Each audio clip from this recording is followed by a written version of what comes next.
नहीं चाहिए। उसी समय जब इनका बकाया 15,000 करोड़ रुपए था, आपने घोषणा की कि 20,000 करोड़ रुपए हम संसद भवन की सुंदरीकरण के लिए कर रहे हैं, दे रहे हैं। और आपने उसी समय कहा कि 15,000 करोड़ के बकाये को देने के लिए आपके पास पैसे नहीं है। तो किसान के लिए पैसे नहीं है, लेकिन संसद को सुंदर बनाना है, अपना मान सम्मान बनाना है, अपने लिए हवाई जहाज खरीदने हैं, इसके लिए पैसा है। चलो, इस बार तो अच्छी तरह से पैसा खर्चा है। लेकिन जब आप देखते हैं कि फिजूल के खर्चे हो रहे हैं और आपका सारा पैसा आपसे लिया जा रहा है, आप पे हर तरह की टैक्स लग रही है, जीएसटी लग रहा है, हर चीज पे। आपको कल दिवाली के लिए, धनतेरस के लिए बर्तन या कुछ खरीदने के लिए जाना होगा। अब देखिए, महंगाई बढ़ गई है, बहुत बढ़ गई है। मेरी बहनें, आप जब दुकान जाती हैं, कुछ खाना बनाना है, कुछ मेहमान आ रहे हैं,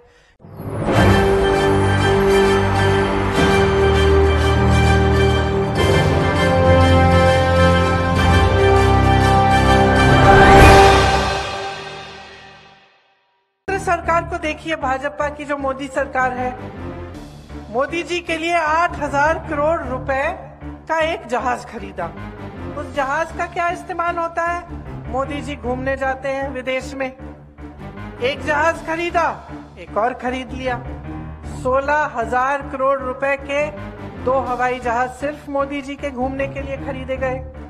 आगे बढ़ते हैं। हमारा एक बहुत सुंदर संसद भवन है जो 70 सालों से चल रहा है। हो सकता है उसमें कुछ मरम्मत की जरूरत होगी, लेकिन मोदी जी ने कहा कुछ सालों पहले कि हम इसको पूरा नया बनाएंगे। हम दिल्ली के सुंदरीकरण के लिए और संसद भवन के सुंदरीकरण के लिए हम 20,000 करोड़ रुपए खर्चेंगे। किसका पैसा बताइए?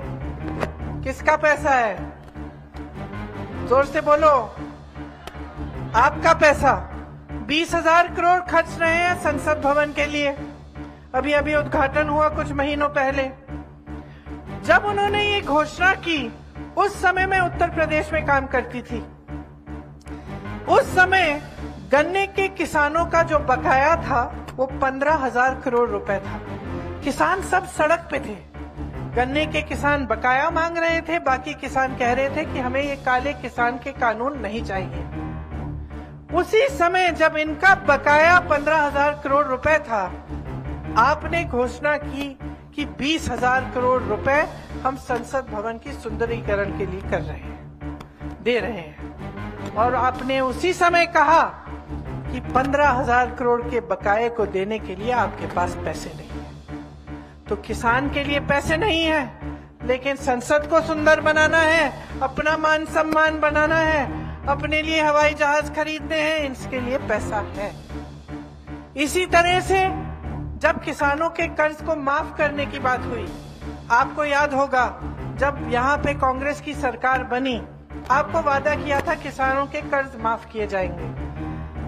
जैसे ही 24 घंटे नहीं हुए थे, 24 घंटे नहीं हुए थे कि बघेल जी और राहुल जी की बात हुई और पहली जो मीटिंग थी मंत्रिमंडल की, पहली सभा में यह तय किया गया कि आज से हम किसानों के कर्ज माफ करना शुरू करेंगे।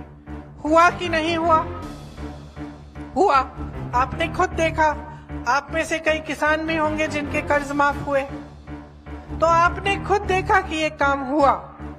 भाजपा के लोग क्या कहते हैं? इसके लिए पैसे नहीं है। ये कहकर कि किसानों के कर्ज माफ करने के लिए पैसे नहीं है, उसी समय बड़े बड़े उद्योगपति अडानी जी, अंबानी जी के हजारों करोड़ रुपए माफ कर रहे हैं, जिनको जरूरत ही नहीं है, जिनके पेट भरे हैं, जिनके जीवन अच्छे चल रहे हैं, जिनके बड़े बड़े महल हैं।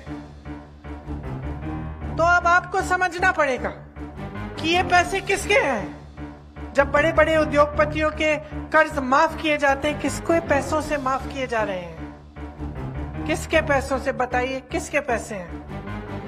आपके पैसे हैं। जब बड़ी बड़ी इमारतें होती हैं, कुछ तो काम की होती हैं, ऐसी बात नहीं है कि सारी काम की नहीं है। कुछ चीजें काम की होती हैं, उनको समझिए कि चलो इस बार तो अच्छी तरह से पैसा खर्चा है। लेकिन जब आप देखते हैं कि फिजूल के खर्चे हो रहे हैं और आपका सारा पैसा आपसे लिया जा रहा है। आप पे हर तरह की टैक्स लग रही है, जीएसटी लग रहा है हर चीज पे। आपको कल दिवाली के लिए, धनतेरस के लिए बर्तन या कुछ खरीदने के लिए जाना होगा। अब देखिए महंगाई बढ़ गई है, बहुत बढ़ गई है। मेरी बहनें, आप जब दुकान जाती हैं, कुछ खाना बनाना है, कुछ मेहमान आ रहे हैं, घर में कुछ टूट गया है, उसकी मरम्मत करनी है, छत की थोड़ी मरम्मत करनी है, या दिवाली आ रही है, लिपाई पुताई करानी है, घर को सुंदर बनाना है, तो आपके दिल में ये बात हमेशा होती है, भाई कैसे करेंगे।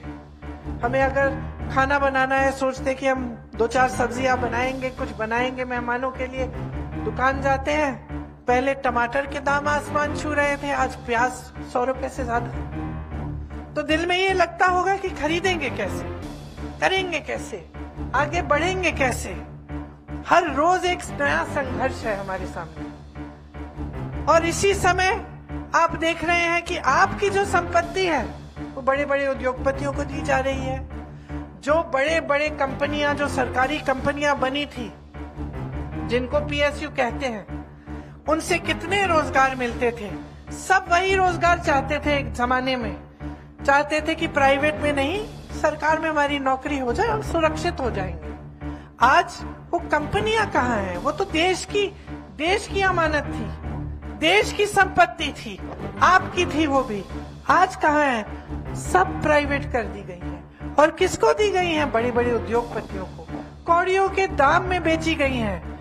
ज्यादातर अडानी जी को दी गई हैं। जितने भी बंदरगाह हैं, जितने हवाई अड्डे हैं, जितनी बड़ी कंपनियां हैं, ज्यादातर इन लोगों को सरकार ने दे दी। तो ये सरकार आपसे पैसे छीनती है, आपकी संपत्ति का इस्तेमाल करती है और बड़े बड़े उद्योगपतियों को दे देती है। इस सरकार में गरीबों के लिए सोच नहीं है, मिडिल क्लास के लिए सोच नहीं है। अब यहाँ सरकारी कर्मचारी बैठे होंगे काफी। जैसे मैंने कहा, एक जमाने में सब सरकारी नौकरी चाहते थे, क्योंकि उससे क्या होता था कि 20 साल नौकरी करने के बाद भी सुरक्षा मिल जाती थी, पेंशन मिलता था, और वो पेंशन अपने हाथों में मिलता था। फिर क्या हुआ? भाजपा की सरकार आई काफी सालों पहले, और उसी पेंशन को इन्होंने कहा कि इसका निवेश हम करेंगे, ये पेंशन के पैसे हम रख के इसका इन्वेस्टमेंट हम करेंगे। तो क्या हुआ कि आपको आज मालूम नहीं है कि आपके पैसे कहाँ जा रहे हैं। आपके पैसे अगर ऐसी जगह इन्वेस्ट कर ली कि कहीं पे मार्केट डाउन हो गई, पैसे गवा दिए, तो आप क्या करेंगे? 20 सालों से आपने मेहनत की, आप अपनी सुरक्षा चाहते थे, इसीलिए आज सरकारी अधिकारी, सरकारी कर्मचारी सब सिर्फ एक चीज मांग रहे हैं कि भाई हमारा जो पुराना पेंशन होता था वो हमें वापस दे दो। वैसा ही चाहते हैं हम। हमारी कमाई है, हमारा पैसा है, हमारी आज्ञा के बगैर आप इधर उधर डाल रहे हैं, इससे अच्छा हमें ही दे देते, हम रख लेंगे और हम इस पैसों की खुद हिफाजत करेंगे। ये कोई गलत मांग नहीं है, ये सही मांग है। इसीलिए छत्तीसगढ़ में आज ओपीएस लागू है, इसीलिए राजस्थान में लागू है, इसीलिए हिमाचल प्रदेश में लागू है, इसीलिए कर्नाटका में कांग्रेस की सरकार आते ही लागू की गई। भाजपा की सरकारें क्या कहती हैं? हमारे पास पैसे नहीं है। तो आपके पास उद्योगपतियों के लिए पैसे हैं, किसानों के लिए नहीं है। आपके पास बड़े बड़े संसद भवन के सुंदरीकरण के लिए पैसे हैं, लेकिन सरकारी कर्मचारियों के लिए नहीं है। आपके पास बड़े बड़े हवाई जहाज बनाने के लिए पैसे हैं, G20 जैसे बड़े बड़े इवेंटबाजी करने के लिए पैसे हैं, लेकिन गरीबों के लिए नहीं है। तो ये सरकार जो चल रही है, किसके फायदे के लिए चल रही है?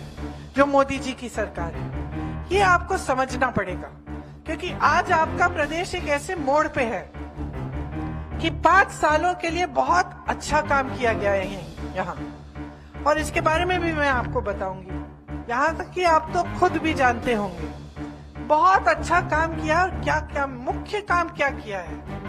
मुख्य बात यह है कि कांग्रेस पार्टी, भूपेश बघेल जी की सरकार ने आपका पैसा वापस आपकी जेब में डाला है। कैसे? जो गांधी जी का स्वराज का मॉडल था, क्या मॉडल था? गांधी जी कहते थे जब तक गांव मजबूत नहीं बनेगा तब तक देश विकास नहीं कर सकता। कहते थे गांव में रोजगार दो, गांव में पैसा डालो, गांव को मजबूत बनाओ, ताकि गांव की मजबूती से पूरे देश भर में जब गरीब मजबूत बनेगा, जब वो सशक्त बनेगा तो पूरा देश सशक्त बनेगा। और यही हमारी परंपरा रही है कांग्रेस पार्टी की। इसीलिए कांग्रेस पार्टी ने हमेशा आपके अधिकारों की बात की, शिक्षा का अधिकार, रोजगार का अधिकार, मनरेगा आया। क्यों? हमने कहा आपका अधिकार है कि आपको गांव में रोजगार मिलना चाहिए, इसीलिए मनरेगा की स्कीम आई। हमने कहा शिक्षा का अधिकार है कि सब बच्चों को शिक्षा मिलनी चाहिए, ये देश के बच्चों का अधिकार है। तो भोजन का अधिकार कि सबको खाना मिलना चाहिए। ये जो मिड डे मील वगैरह शुरू की थी, ये किस लिए था? सबको खाना मिलना चाहिए। जल, जंगल और जमीन पर आपको अधिकार मिलना चाहिए, इसीलिए कांग्रेस के बड़े बड़े नेताओं ने आपको पट्टे दिलवाए। ये आप पे आसान नहीं था कि आपके लिए कुछ बड़ा काम कर रहे हैं, क्योंकि हमारी ये समझ थी, हमारी ये सोच थी हमारी पार्टी की कि ये आपके अधिकार हैं।